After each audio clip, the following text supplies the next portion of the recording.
Working capital का requirement हो या दूसरा कोई भी क्रेडिट का रिक्वायरमेंट हो, तो उसको गारंटीड वे में सप्लाई करना इंडस्ट्री को, और इंडस्ट्री उसको ब्याज के सहित वापस रिटर्न करती है।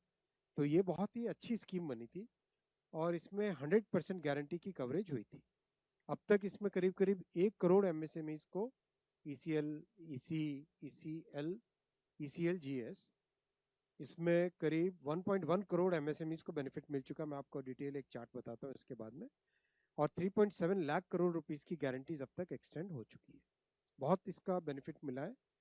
तो जो सबसे पहली स्कीम थी और सेकंड, थर्ड और फोर्थ, ये सारे, और आज का फिफ्थ प्रोग्राम इसका, ये सारे के सारे वन आफ्टर द अदर आए थे, जिसमें एमएसएमईज को, हेल्थ केयर सेक्टर को, टूरिज्म सेक्टर को, होटल, हॉस्पिटैलिटी और हॉस्पिटल, सब इन सेक्टर्स को एक एक करके बेनिफिट उस जमाने में उस समय दिया गया था।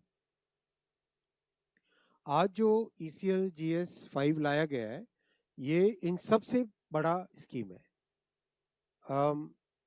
क्योंकि यही टाइम है जब दुनिया भर में जब लोग ऑल्टरनेट सप्लाई चेन की तरफ अट्रैक्ट हो रहे हैं, तब हमारे एमएसएमईज और हमारे एक्सपोर्टर्स को, हमारे मैन्युफैक्चरर्स को एक अगर स्ट्रॉन्ग सपोर्ट मिल जाए तो वो लोग बहुत स्ट्रांगली अपने आप को दुनिया भर में स्टैब्लिश कर लेंगे। ये सब सोच के इस स्कीम को इतना बड़ा बनाया गया है। टोटल सपोर्ट इसमें 2,55,000, 2,55,000 करोड़ रुपीस का टोटल सपोर्ट मिलेगा, which is huge, which is a very large number. इस स्कीम में जो कॉस्ट आएगी, because this will be basically credit from the banking sector to the MSMEs and aviation sector. Banks जो credit देंगे वो ये amount है, और 18,000 करोड़ रुपीस गवर्नमेंट का टोटल आउटले लगेगा। उसकी जो कॉस्ट आती है क्रेडिट को गारंटी करने की, जो कॉस्ट आती है, वो अमाउंट है 18,000।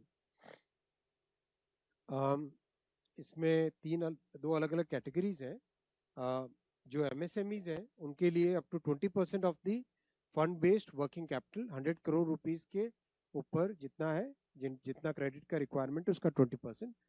और एयरलाइंस के लिए अप टू 1,500 करोड़ रुपीस, क्योंकि उनका वर्किंग कैपिटल रिक्वायरमेंट ज़्यादा है ऐसे समय में जब aviation industry because of the West Asian conflict जो दिक्कत आ रही है, उसको सपोर्ट करने के लिए ये स्कीम बनाई गई है।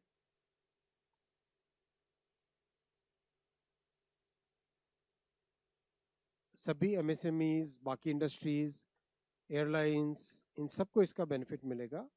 और जो अभी स्ट्रेस वाला पीरियड है वो भी इससे सॉल्व होने की पूरी संभावना है।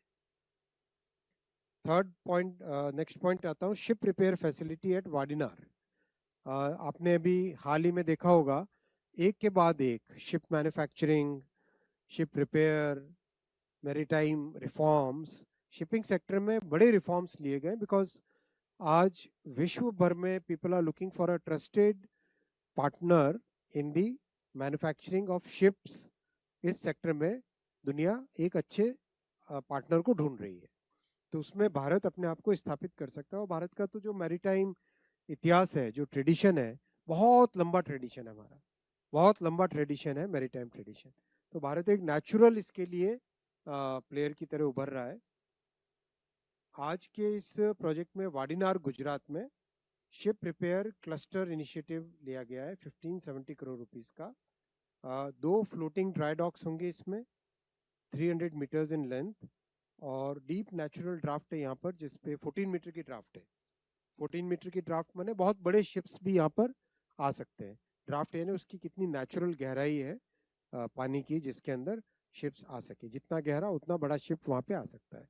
14 मीटर माने पैनामेक्स साइज के वेसल्स आराम से यहाँ पर आ सकते हैं। और कंप्लीट एक मॉडर्न तरीके से क्रेन्स, वर्कशॉप, इक्विपमेंट वगैरह वगैरह सारा। कैपेसिटी इसकी 34 शिप्स पर ईयर की कैपेसिटी रहेगी इस प्रोजेक्ट की।